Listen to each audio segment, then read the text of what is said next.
it's Mo. It is December 2024, and usually around this time, I'm starting to think about my best and worst covers, my favorite and least favorite covers, my best and worst books, my favorite and least favorite books of the year.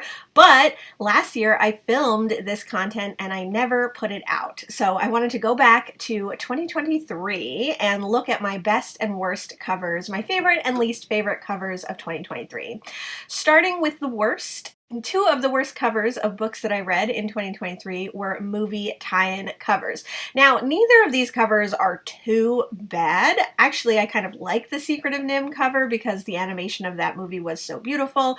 But I would prefer not to have movie tie-in covers. I would rather have some nicer covers of these books. So both of these books, I'm going to keep an eye out for nicer covers. The next worst book, my next least favorite book, is this book of poetry by Mary Oliver. This is the first book of poetry by Mary Oliver I've ever read. It is 1,000 Mornings. And this is a very water-damaged copy that I found in a little free library. So that does not help this book, that it's so beat up and so water damaged, but also the cover is just really boring and bleak, and I don't think does justice to a work of poetry that people really love and revere. I did enjoy this Mary Oliver collection, and subsequently I have got other Mary Oliver collections, but I haven't read that many more of her works yet because they didn't speak to me as much as they speak to some other people. The next worst cover of a book that I read in 2023 is Murder at Hotel 1911 by Audrey Cohen. I think this made my worst books of the year list as well that year, but this one is a cozy mystery that I thought would be interesting. It was a pretty bad book in general, but the cover is also really not indicative of the story within. It's really boring. It's a little bit bland as far as what's happening on it. You don't really get a vibe of a hotel, you don't really get a vibe of a cozy mystery, and you don't get a vibe that this is a contemporary work. It looks almost like a historical fiction, which it is not. Another book that I think the design is really poor and it just seems really lazy is this copy of Why Shoot a Butler by Georgette Heyer. I actually really liked this Golden Age mystery. I thought it was really fun and really interesting and had kind of an interesting convoluted setup. It had some really funny parts. So this cover of just like the side of a woman's face in a cross section of a tree or etched in stone really has nothing to do with the story and doesn't do this book justice. There's so many fabulous Golden Age mystery cover designers that they should have really gone with one of those.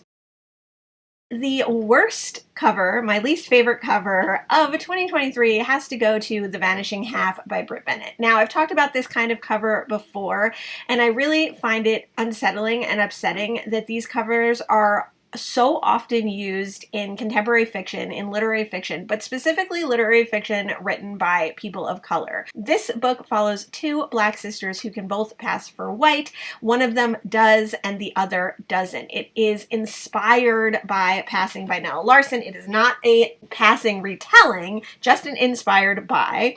On a contemporary book written by a white author, this cover would feature two white women, but on a book featuring two Black women, they're not willing to actually put their face. I found this whole trend of the blocky color block covers, specifically featuring faceless people of color, very offensive. On to my favorite and the best, in my opinion, covers of books that I read in 2023.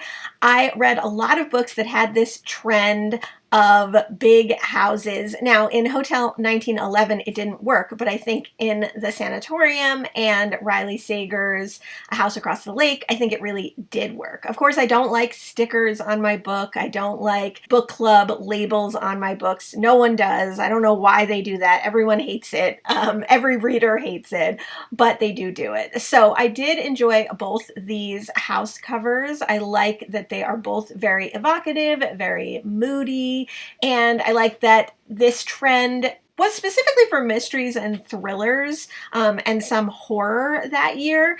And some of them were very similar, but a lot of them were very different. And these were two that I think worked very well. Now, the sanatorium also features a hotel, and this building on the cover does not look like a hotel, similar to how Hotel 1911 didn't look like a hotel, but it is also a sanatorium, so I think it works really well. And I think it's obvious looking at just the design and the colorway and the different elements on these covers, the difference between these two covers and the cover of Hotel 1911. I also like that the house across the lake featured some insert pages. I thought those were really pretty, and I just think both these covers in general are really nice. A book that I didn't read in 2023 but did come out in 2023 was Holly by Stephen King, and that one had a very similar cover to these as well, and I really loved that one. Speaking of books with houses on the cover, one of my favorite covers that I read in 2023 was Just Like Home by Sarah Gailey. I love the colorway on this. I love that it features the house on the front, but in a slightly different way than some of the other books that I've mentioned. I love the blood drips and how that kind of carries over. I like that the cover is embossed, and this one had a really beautiful hardback as well with the deep red end pages and the red naked hardback. It's pretty obvious from this cover that it is a haunted house story. It wasn't one of my favorites of the year, but I will definitely be keeping it on my shelves because this cover is so beautiful. Marty came to join us for this session. Another cover that I really liked but didn't love the book was Honey Girl by Morgan Rogers. This was a coming of age story of a young academic who also finds love in kind of a reckless way. So this was sold as kind of a love story, but it wasn't really. And I think actually the cover works really well because it really is about our main character and it really is about her personality and her life. And so I think this cover, looking at her and featuring some of the description of the main character with her honey colored hair, really works for this story. I also think that this style is really beautiful, not a faceless depiction of a woman of color, but a strong portrait of one. My next favorite covers that I read in 2023 were Authority and Acceptance, and by default, Annihilation, although I didn't read that one in 2023. I read it in 2022, I think. But I love these covers. I was so lucky that my dad got me these second two books. I found the first book at a little free library. This is one of my favorite sci-fi series, and just generally, I love the way that the books are all the same size. That's not something that I usually care that much about, but I really enjoy that. They have these beautiful end papers even in the soft covers, and they just have a very distinctive, cohesive design that go really well together. And then of course the illustrations on the cover of the book, not only are they all beautiful, but they say something about the story itself. In 2024, I've recently reread this entire series and I'm reading the fourth in the trilogy, and it's really interesting to revisit these books and kind of admire how all four of these books are very different. They're told in very different ways. They're from very different perspectives. They're all surrounding the same incident, the same environment in some ways. So it's interesting that the covers are very cohesive, that the design elements are very intentional, that they do tell something of the story, and that they are significant to the story is really interesting to take another look at this time.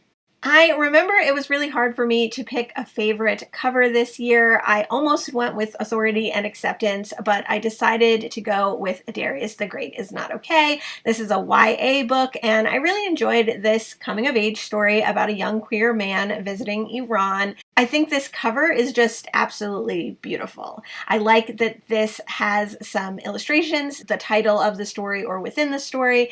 I like that the naked hardcover of this book is really nice as well. Very simple, but something different than just like a black hardcover inside. But the real star of the show is this wraparound dust jacket featuring Darius and his friend looking out over the city that they were in Iran. And just the colorway of this, that the colors are super bold and bright, but also it's kind of muted because it is monotone in the actual illustration, but with the high contrast of the really simple font. I just think this is great design. It makes you want to read it. And those were my favorite and least favorite covers of 2023. What was a favorite cover of a book that you read in 2023? Let me know in the comments below. Thanks so much for joining me today, and I'll see you in the next one. Bye!